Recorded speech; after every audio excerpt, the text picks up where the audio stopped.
1970 کے آخر میں فوجی فاؤنڈیشن نے سیمنٹ کے شعبے میں داخلے کا فیصلہ کیا۔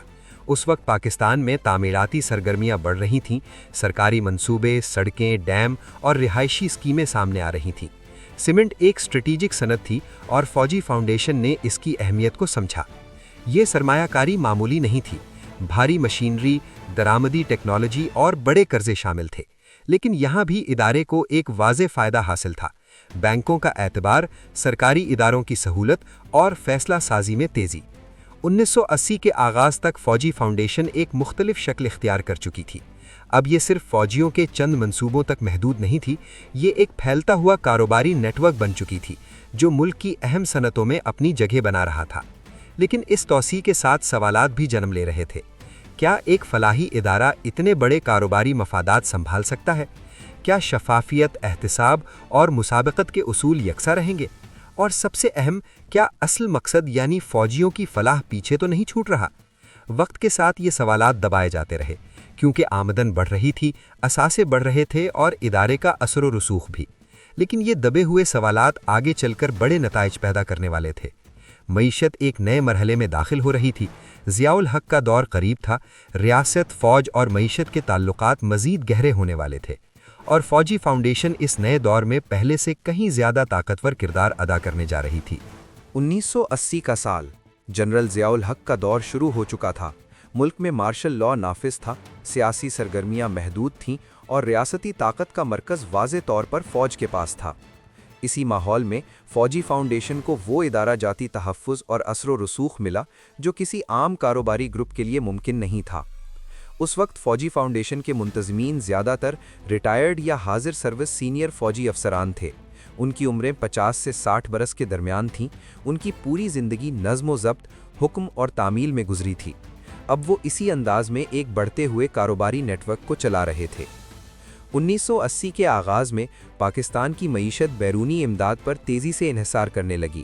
افغان جنگ شروع ہو چکی تھی، امریکہ اور خلیجی ممالک سے ڈالر آ رہے تھے، تعمیرات، ٹرانسپورٹ اور بنیادی ڈھانچے میں تیزی آئی۔ ان تمام شعبوں میں فوجی فاؤنڈیشن پہلے ہی موجود تھی۔ سیمنٹ کے کارخانے پوری رفتار سے چلنے لگے، سرکاری منصوبوں میں سپلائی کے ٹھیکے مل رہے تھے، ادائیگیاں نسبتاً بروقت ہو رہی تھیں۔ مارکیٹ میں مسابقت کم تھی کیونکہ بہت سے نجی سرمایہ کار سیاسی غیر یقینی کی وجہ سے پیچھے ہٹ چکے تھے۔ اسی دور میں فوجی فاؤنڈیشن نے توانائی کے شعبے میں بھی دلچسپی لینا شروع کی۔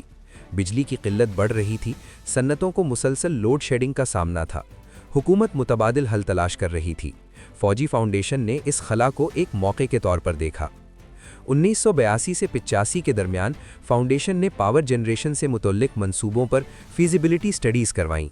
یہ وہ مرحلہ تھا جہاں کاروبار اور ریاستی پالیسی کے درمیان حد مزید دھندلی ہونے لگی، کیونکہ جن مسائل کو حکومت حل کرنا چاہتی تھی انہی میں فوجی فاؤنڈیشن سرمایہ کاری کر رہی تھی۔ اسی دوران ادارے کے اندر مالیاتی نظم بھی بدل رہا تھا۔ اب سالانہ بجٹ، منافع کے اہداف اور کارکردگی رپورٹس تیار کی جا رہی تھیں۔ فلاحی اخراجات کو ایک مستقل فیصد سے جوڑ دیا گیا، یعنی پہلے منافع کمایا جائے، پھر فلاح پر خرچ کیا جائے۔ یہ ایک بنیادی تبدیلی تھی۔ ابتدا میں فاؤنڈیشن کا مقصد فلاح تھا اور کاروبار ایک ذریعہ۔ اب عملی طور پر کاروبار مرکز میں آ چکا تھا اور فلاح اس کے بعد آ رہی تھی۔ لیکن یہ تبدیلی کسی تحریری اعلان کے ذریعے نہیں ہوئی، یہ آہستہ آہستہ روزمرہ فیصلوں میں شامل ہوتی گئی۔ 1985 کے بعد فوجی فاؤنڈیشن نے ڈیری اور خوراک کے شعبے میں بڑے پیمانے پر توسیع کی۔ شہری آبادی بڑھ رہی تھی، دودھ اور خوراک کی طلب بڑھ رہی تھی۔ فوجی فاؤنڈیشن نے جدید پلانٹ لگائے، کولڈ چین متعارف کروائی اور برانڈنگ پر توجہ دی۔ یہ وہ وقت تھا جب عام صارف پہلی بار فوجی فاؤنڈیشن کے نام کو روزمرہ زندگی میں محسوس کرنے لگا۔ دودھ کے پیکٹ، خوراک کی مصنوعات اور سیمنٹ کے تھیلے مارکیٹ میں نظر آنے لگے۔ ادارہ اب صرف فوجی حلقوں تک محدود نہیں رہا تھا۔ اسی توسیع کے ساتھ افرادی قوت میں بھی اضافہ ہوا۔ ہزاروں سویلین ملازمین مختلف کارخانوں اور دفاتر میں کام کرنے لگے، لیکن ان کے لیے ادارے کا نظم وہی تھا: فوجی انداز، سخت درجہ بندی، محدود آواز۔ یہاں ایک اور تضاد پیدا ہوا۔ سویلین ملازمین ایک ایسے ادارے میں کام کر رہے تھے جو نہ مکمل طور پر نجی تھا، نہ مکمل سرکاری۔ مزدور قوانین، یونین سازی اور لیبر تنازعات میں اکثر ابہام رہتا تھا۔ فیصلے اندرونی سطح پر ہوتے تھے اور بیرونی نگرانی کم تھی۔ 1980 کے آخر تک فوجی فاؤنڈیشن کا اثاثہ جاتی حجم نمایاں طور پر بڑھ چکا تھا۔ زرعی زمینیں، صنعتیں، برانڈز اور نقدی ذخائر۔ فاؤنڈیشن اب پاکستان کے بڑے کاروباری گروپس کی صف میں کھڑی تھی، لیکن اس کی شناخت اب بھی فلاحی ٹرسٹ کی تھی۔ اسی شناخت نے اسے ایک منفرد فائدہ دیا: ٹیکس میں رعایتیں، زمین کے حصول میں آسانی، سرکاری بینکوں سے نرم شرائط پر قرضے اور سب سے بڑھ کر احتساب سے ایک فاصلہ۔ 1988 میں جنرل ضیاء الحق کا دور ختم ہوا، ملک ایک بار پھر جمہوری سیاست کی طرف بڑھا، لیکن فوجی فاؤنڈیشن کا سفر رکا نہیں۔ اب یہ ادارہ اتنا مضبوط ہو چکا تھا کہ سیاسی تبدیلیاں اس کے بنیادی ڈھانچے کو متاثر نہ کر سکیں۔ جمہوری حکومتیں آئیں گئیں، پالیسیاں بدلیں، لیکن فوجی فاؤنڈیشن نے خود کو ہر ماحول کے مطابق ڈھال لیا، کیونکہ اس کی طاقت صرف کاروبار میں نہیں تھی بلکہ اس کے ادارہ جاتی تعلقات میں تھی۔ لیکن جوں حجم بڑھ رہا تھا، پیچیدگیاں بھی بڑھ رہی تھیں۔ شفافیت کے سوالات، مفادات کے ٹکراؤ اور یہ بنیادی سوال کہ ایک فلاحی ادارہ کب ایک کارپوریٹ سلطنت بن جاتا ہے، یہ سوالات ابھی منظر عام پر نہیں آئے تھے، مگر اندرونی سطح پر دباؤ جمع ہو رہا تھا، اور آنے والے برسوں میں یہی دباؤ فوجی فاؤنڈیشن کو ایک نئے اور زیادہ حساس مرحلے میں لے جانے والا تھا۔ 1990 کا آغاز۔ جنرل ضیاء الحق کے بعد ملک ایک بار پھر جمہوری دور میں داخل ہو چکا تھا۔ اقتدار کی باغ ڈور منتخب حکومتوں کے پاس تھی، مگر ریاستی ڈھانچے کے اندر طاقت کی پرانی لکیریں اب بھی موجود تھیں۔ فوجی فاؤنڈیشن اس نئے سیاسی ماحول میں پہلے سے زیادہ خاموش مگر مؤثر انداز میں آگے بڑھ رہی تھی۔ اس وقت فوجی فاؤنڈیشن کے سربراہان وہ افسران تھے جو یا تو حال ہی میں ریٹائر ہوئے تھے یا اعلیٰ عسکری مناصب سے فاؤنڈیشن میں آئے تھے۔ ان کی عمریں 60 کے قریب تھیں۔ ان کے لیے فاؤنڈیشن محض ایک ادارہ نہیں تھی، بلکہ ریٹائرمنٹ کے بعد باوقار اختیار اور اثر کا تسلسل تھی۔ 1990 کے اوائل میں پاکستان کی معیشت شدید دباؤ کا شکار تھی۔ زر مبادلہ کے ذخائر کم تھے، قرضوں کا بوجھ بڑھ رہا تھا، IMF اور عالمی بینک کے پروگرام زیر بحث تھے۔ نجکاری، ڈی ریگولیشن اور مارکیٹ اکانومی کے الفاظ پالیسی دستاویزات میں آنے لگے۔ یہ وہ لمحہ تھا جب فوجی فاؤنڈیشن نے خود کو ایک نئے زاویے سے پیش کیا۔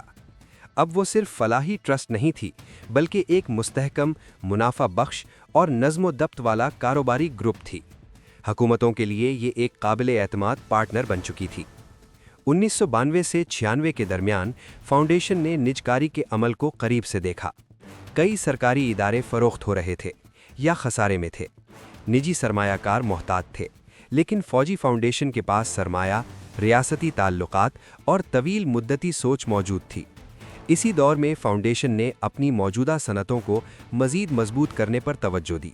سیمنٹ پلانٹس کی استعداد بڑھائی گئی، ڈیری اور خوراک کے شعبے میں نئی مصنوعات متعارف ہوئیں، زرعی زمینوں کو جدید طریقوں سے استعمال کیا گیا۔ مقصد واضح تھا، مارکیٹ پر گرفت مضبوط رکھنا۔ لیکن توسیع کے ساتھ ایک اور حقیقت بھی سامنے آنے لگی۔ فاؤنڈیشن کا اندرونی نظام شفاف نہیں تھا۔ اس کے مالی گوشوارے عام کمپنیوں کی طرح عوامی نہیں ہوتے تھے۔ پارلیمنٹ میں اس پر بحث محدود تھی۔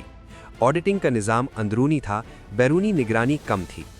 اسی دوران فلاحی اخراجات اور کاروباری منافع کے درمیان فرق واضح ہونا شروع ہو گیا تھا۔ اگرچہ سرکاری بیانات میں کہا جاتا تھا کہ منافع فوجیوں کی فلاح پر خرچ ہوتا ہے، لیکن تفصیلات واضح نہیں ہوتی تھیں۔ کتنی رقم کہاں گئی، کس بنیاد پر خرچ ہوئی، یہ سوال اکثر بغیر جواب کے رہتے تھے۔ 1990 کی دہائی میں فاؤنڈیشن کے ملازمین کی تعداد میں نمایاں اضافہ ہوا۔ اب یہ صرف فوجی خاندانوں تک محدود نہیں تھی، ہزاروں سویلین شہری اس کے کارخانوں، دفاتر اور منسوخوں سے وابستہ تھے، لیکن ان کے لیے ادارے کی نوعیت مبہم تھی۔ مزدور قوانین کا اطلاق کہاں تک ہوتا ہے، یونین بنانے کا حق ہے یا نہیں، تنازعات اس فورم پر جائیں، یہ سوالات اکثر واضح نہیں ہوتے تھے، کیونکہ فاؤنڈیشن نہ مکمل طور پر نجی تھی نہ مکمل سرکاری۔ اسی ابہام نے ادارے کو ایک فائدہ بھی دیا۔ کئی معاملات عدالتوں تک پہنچنے سے پہلے ہی دب جاتے تھے۔ لیبر تنازعات اندرونی کمیٹیوں میں نمٹا دیے جاتے تھے۔ میڈیا کی توجہ محدود رہتی تھی۔ 1998 میں پاکستان کے ایٹمی دھماکے ہوئے، عالمی پابندیاں لگیں، معیشت مزید دباؤ میں آ گئی، نجی صنعتیں مشکلات کا شکار ہوئیں، لیکن فوجی فاؤنڈیشن نسبتاً محفوظ رہی۔ اس کی صنعتیں بنیادی ضروریات سے جڑی تھیں: خوراک، سیمنٹ، کھاد۔ یہ دور فاؤنڈیشن کے لیے ایک اور سبق لے کر آیا۔ بحران کے زمانے میں بھی اگر ادارہ ریاستی ڈھانچے کے قریب ہو تو اس کے اثرات محدود رہتے ہیں۔ یہی سوچ آگے چل کر مزید فیصلوں کی بنیاد بنی۔